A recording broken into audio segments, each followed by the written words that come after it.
Bonjour tout le monde, Samuel Lessard pour RPM. Je suis au dévoilement en première canadienne du Kia EV5, un véhicule qui sera justement une exclusivité canadienne en Amérique du Nord, du côté des États-Unis.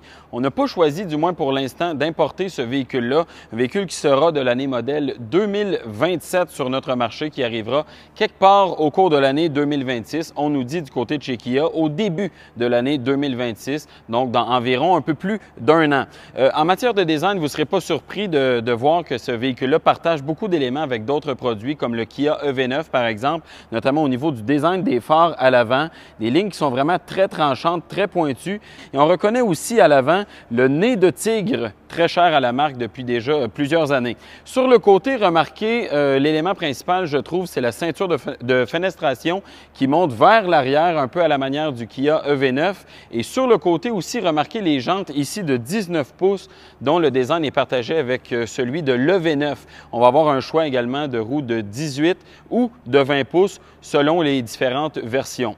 Pour ce qui est de l'arrière, maintenant, on a des lignes qui sont assez tranchantes aussi avec des feux qui se prolongent vers le centre du véhicule. Une astuce de design qu'on retrouve du côté de plusieurs modèles, mais ici, je vous dirais qu'on reconnaît vraiment les hanches qui sont très larges du véhicule, un peu à la manière du Kia EV9. Ce qui m'apparaît intéressant de prime abord avec ce véhicule-là, c'est la taille, c'est la dimension. C'est à toute fin pratique très proche de la taille d'un Kia Sportage. Donc, c'est un VUS compact d'une assez bonne dimension parce que si on regarde la taille du Kia Sportage par rapport aux autres véhicules dans la catégorie, il est parmi les plus gros. Et ça se traduit à l'intérieur par un espace qui est quand même très bon dans le coffre. On n'a pas de données techniques à vous donner pour l'instant, mais il reste que quand on rabat, par exemple, le dossier des sièges arrière, on a une surface qui est complètement plate, ce qui vient justement ajouter au côté pratique à la polyvalence du modèle. Et ça, on doit cette possibilité-là à la présence d'une architecture électrique, une plateforme qui est carrément très plate et qui limite l'intrusion des pièces mécaniques à l'intérieur de l'habitacle, ce qu'on retrouve par exemple du côté des véhicules à moteur thermique. Parlons de la plateforme, elle sera la même que celle qu'on retrouve du côté de l'EV6 ou de l'EV9, donc la plateforme EGMP,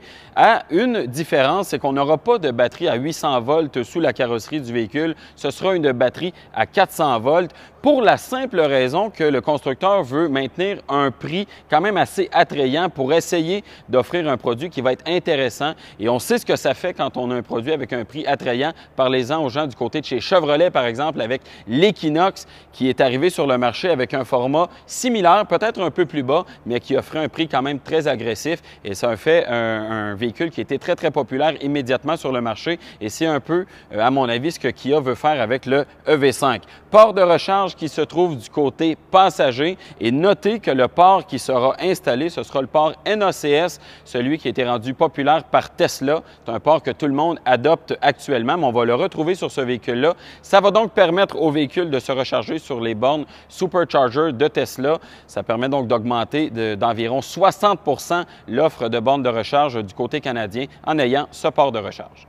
La première chose qu'on remarque en montant à bord du véhicule, c'est que les lignes sont très similaires à celles du Kia EV9. Ça passe par un écran quand même très large, de près de 30 pouces, avec l'instrumentation numérique, le système d'infodivertissement et le fameux écran qui permet de contrôler les commandes de climatisation qui se trouvent entre les deux. Commandes de climatisation qui sont répétées ici un peu plus bas dans le tableau de bord. On a même des commandes qui sont intégrées sous cette applique de plastique. Évidemment, il y a des détails qui sont propres à ce modèle qui est de production internationale, comme ce siège de passager qui déborde vers le siège conducteur, qui crée comme une assise supplémentaire. Attendez-vous pas à retrouver ça sur le marché canadien. On va plutôt avoir une console qui va permettre d'avoir plus d'espace de rangement et valoriser une bonne polyvalence. Un peu la même chose que pour les porte-gobelets qui seront dessinés de façon un peu différente. Sachez néanmoins que le design général sera à peu près le même et il faut noter qu'on a utilisé jusqu'à 10 matériaux différents qui sont issus de sources responsables qui vont valoriser le respect de l'environnement, un peu de la même manière que ce qu'on fait du côté de l'EV9 pour justement habiller l'intérieur du véhicule. Et ça permet donc d'avoir un véhicule qui est peut-être un peu plus conséquent parce qu'on a un véhicule électrique qui n'émet pas de gaz à effet de serre et dont les matériaux sont un peu plus respectueux de l'environnement. Ici, on a un intérieur entièrement noir, mais il y a possiblement d'autres couleurs qui vont être proposées. Le constructeur est encore en train de jongler avec les différentes possibilités justement avant de présenter le modèle final pour le marché canadien.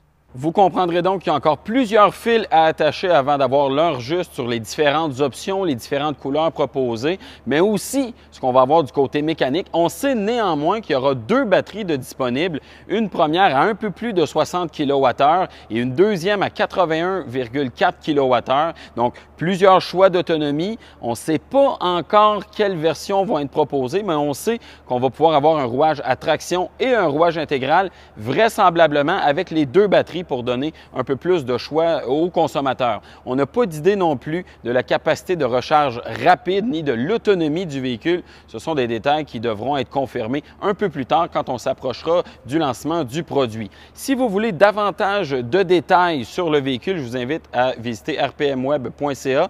Il y a quelques articles qui sont consacrés à ce véhicule-là et évidemment, compte tenu du potentiel très élevé de popularité du modèle, c'est un véhicule qu'on va avoir bien à l'œil. Merci de m'avoir écouté. À bientôt.